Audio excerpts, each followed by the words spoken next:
Antrian yang mungkin kita sering nemu antrian kayak gini. Misalkan antrian di bank gitu ya. Antrian di bank itu kan sekarang banyak yang gini kan. Antriannya satu, ya, satu antrian, terus dilayani oleh sekian teller misalnya, sekian server kalau di secara umum server, kalau di bank mungkin teller namanya. Ada 3 teller, kemudian antriannya cuma satu, jadi bukan satu-satu gitu. Jadi satu antrian, nanti begitu ada teller yang kosong, dia ke sana, ada yang kosong lagi dia ke sini, ada yang kosong lagi dia ke sini. Jadi tidak ditentukan dia harus dilayani oleh server yang mana, karena semua server ini punya kemampuan yang sama. Ini model yang kedua. Jadi nanti departurnya bisa multi line, tapi rivalnya masuk ke satu antrian. Kalau ini tadi satu antrian satu server, kalau ini satu antrian servernya banyak. Kalau gitu bisa gini Pak, ya bisa memang. Antriannya banyak, jadi setiap server itu punya antrian sendiri-sendiri. Nanti keluarnya juga sendiri-sendiri. Ini contohnya apa? Ya contohnya gampang. Ini kalau di supermarket misalnya, gitu, ada kasanya gitu. Kasa 1, kasa 2, dan seterusnya sampai kasa N. Di masing-masing kasa kan ada antriannya ya. Makanya pas kita datang ke sini kan ngintip dulu mana yang antriannya paling paling paling pendek gitu kan, baru kita ke situ gitu. Betul. Ikut ngantri di situ. Meskipun kadang-kadang salah juga. Antriannya pendek tapi prosesnya lama ya. Ternyata nanti keluarnya lama. Nah, ini modelnya ada kayak gini. Terus gimana lagi Pak? Oh, modelnya macam-macam. Model Q itu nanti macam-macam. Nanti kita ngelihat. Tapi sebenarnya kita akan fokus di yang gini dulu ya. Yang sederhana dulu gini. Sebelum lanjut ke yang gini-gini. Oke, jadi tadi kita sudah tahu bahwa di dalam queue itu ada service node-nya, ada antriannya, ada objek yang datang, ada objek datang dengan kecepatan tertentu, ada layanan dengan kecepatan tertentu juga. Sekarang pertanyaannya, seandainya untuk suatu sistem kita ingin tidak ada antrian, apa yang bisa kita lakukan?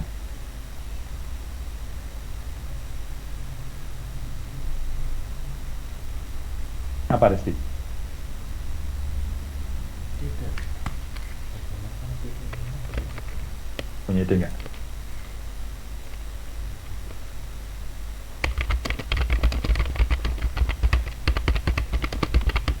Berarti belum. Ahmad?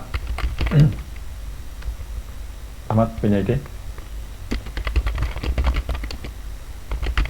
Dimas? Proses seperti itu semua ya. Amanda? Oke.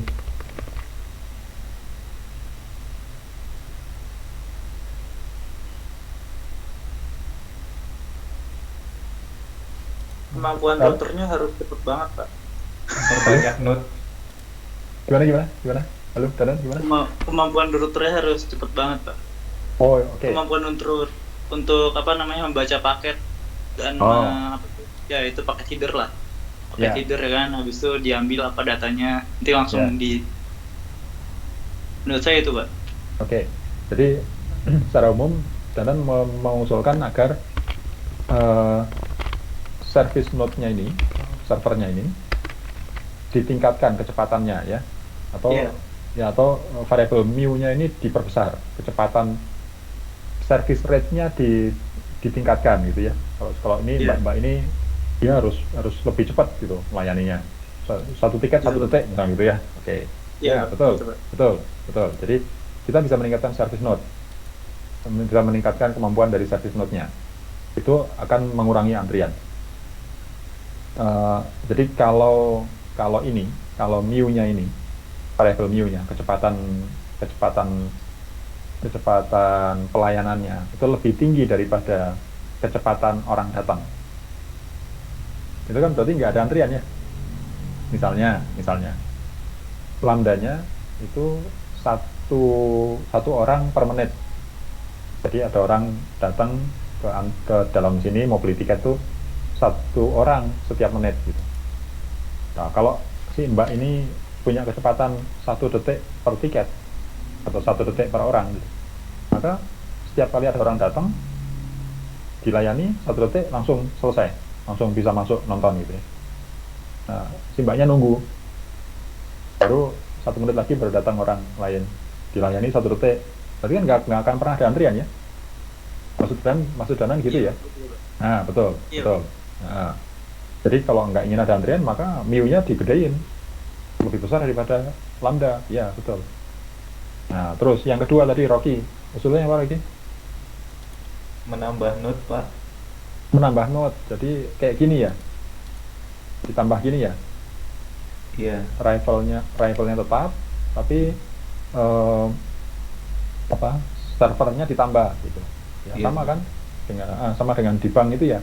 Kalau antriannya sama, anggaplah antriannya itu tetap, arrival rate-nya tetap, tapi kalau si kasirnya itu ditambah, maka akan semakin cepat kan. Kalau suatu saat total kemampuan server di sini itu lebih tinggi daripada kedatangan, maka nggak akan ada antrian. Idenya gitu ya, Rocky ya? Iya, Pak. Semakin banyak Ya, betul, node betul. semakin ringan.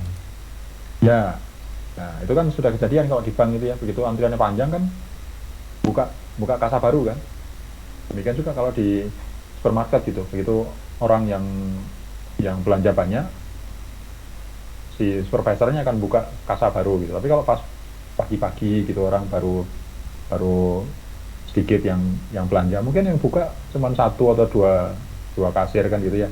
Jadi nanti udah mulai agak siang dikit, orang yang belanja banyak dia buka lagi sampai full semuanya dibuka kalau lagi. Nah, betul. Jadi kalau tidak ingin ada antrian, memang kita akan main-main di sini, main-main di mu dan lambda. Kalau tadi Danan dan Rocky mainnya di mu, bisa main di lambda nggak? Kita manipulasi lambdanya.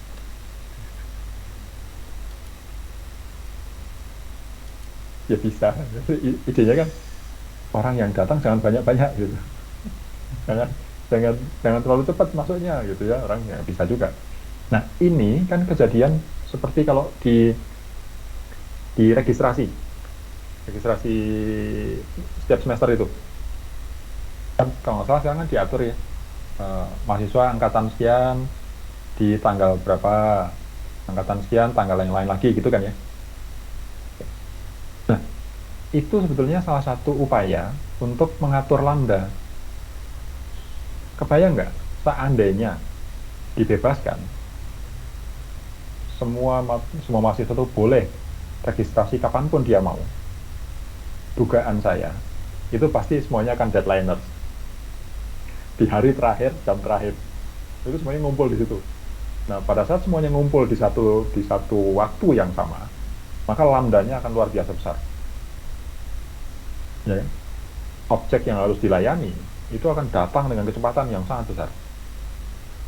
Nah, itu membuat sistemnya jadi nggak sanggup, karena service rate-nya itu kan terbatas. Server Igrasias terbatas gitu kemampuannya. Nah, dengan kemampuan terbatas, antriannya jadi sangat sangat besar. Itu antriannya besar, response time-nya juga membengkak. Usernya marah-marah, ya. Kenapa Igrasiasnya lambat, bla bla bla bla bla bla bla. Ya, salah kalian sendiri. Sudah tahu mu-nya cuma segini, lambdanya luar biasa besar. Maka waiting time-nya akan membengkak gitu. Makanya dari Direktorat Akademik kan kemudian ingin menurunkan lambda. Jadi dibuatlah penjadwalan. Jadi angkatan sekian, kira-kira sekian ribu orang itu masuk di tanggal sekian ribu orang berikutnya masuk di tanggal sekian. Itu kan sebenarnya untuk meratakan lambda. Jadi tidak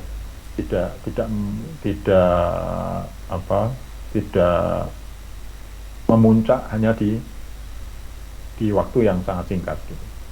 Nah, jadi kita bisa main di mu, bisa main di lambda. Nah, seandainya pun mu dan lambda itu sudah nggak bisa kita mainkan atau eksplorasinya terbatas, maka kita mainnya di waiting area. Jadi berapa panjang queue yang perlu kita sediakan. Kalau memang sudah nggak sanggup kan, kalau tadi queue-nya sudah mentok nih, itu sudah paling kencang, lambdanya sudah nggak bisa kita tekan lagi, itu sudah yang paling rendah, ya mau tidak mau harus kita sediakan buffer waiting area. Cuman waiting areanya kan perlu kita sediakan seminimal mungkin kan gitu ya, menghemat resource gitu, menghemat memori, menghemat biaya dan segala macam. Jadi berapa ukuran buffer minimal yang perlu kita sediakan kalau mi-nya sekian, lambda-nya sekian. Nah, itu urusan dari queuing theory. Itu ya, kira-kira. Baik. Nah, ini baru masuk. Ada pertanyaan. Jalan. Iya, ya, silakan. Kalau Halo? misalkan server down itu masuknya ke bagian mana ya, Pak? Itu bagaimana, Pak, tahapan apa sih? Kayak faktor-faktornya itu apa yang menyebabkan server down gitu, Pak? Oh, ya.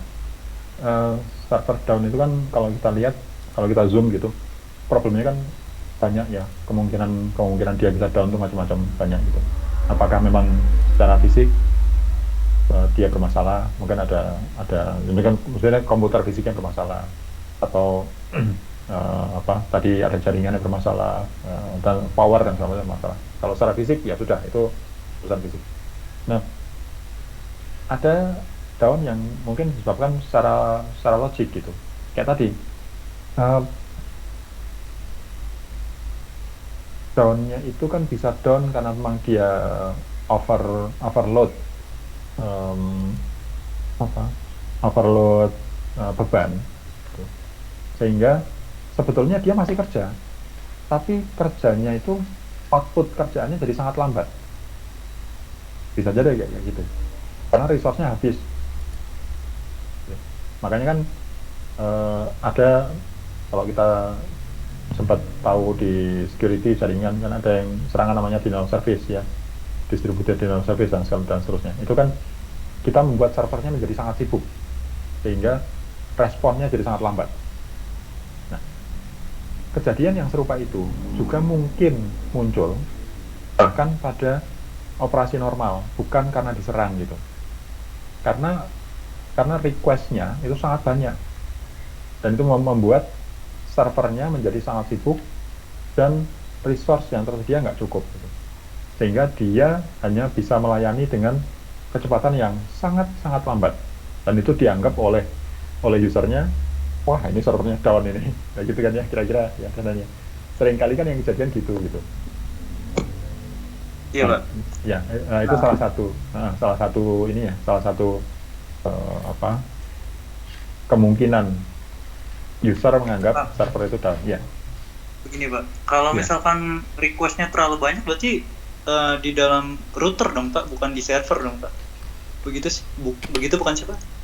Ya, bisa dua-duanya. Bisa di router, bisa di server. Kayak gini.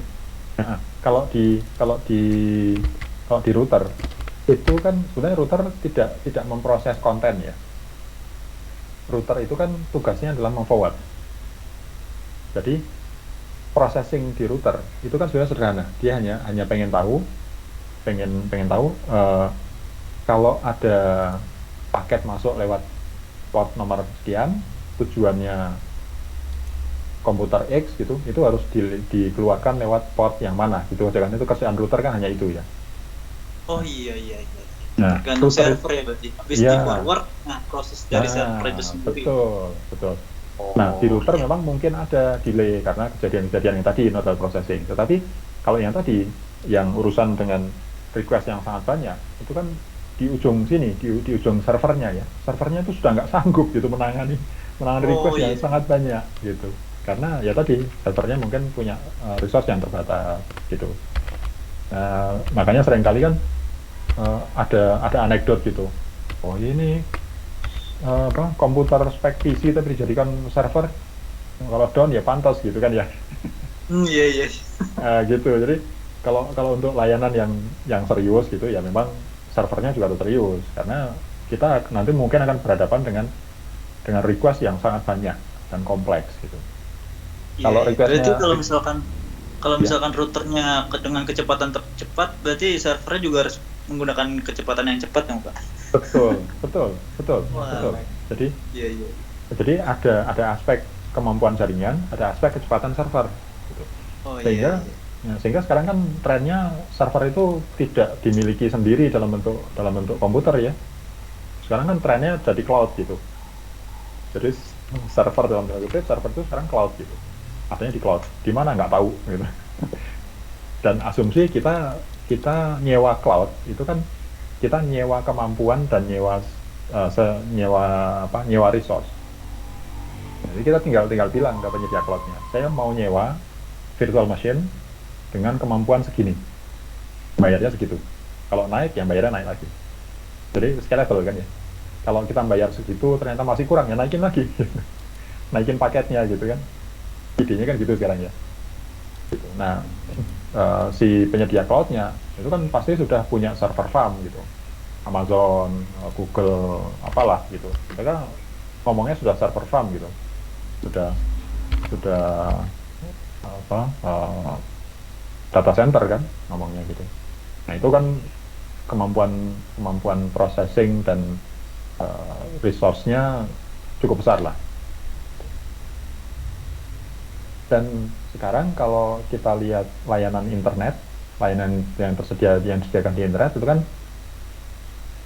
begitu bicara cloud, itu dimungkinkan layanan dan data itu terdistribusi, sehingga sangat mungkin kita menghubungi, misalkan kita connect ke website tertentu, itu sebetulnya kan ada di balik itu ada CDN-nya gitu, ada apa? Content Distribution Network gitu. Contoh sederhana misalkan kalau kita connect ke Google gitu. Kalau dari Indonesia connect ke google.com, itu mungkin akan dibelokkan ke servernya Google yang paling dekat di Indonesia. Misalkan nggak tahu di Indonesia sendiri atau di Singapura atau di mana gitu. Kalau orang Amerika connect ke google.com mungkin nggak akan dilarikan ke Singapura. Dia punya sendiri di Amerika gitu. Gitu kan. Jadi ada content distribution. Itu untuk membagi ini. Jadi seolah-olah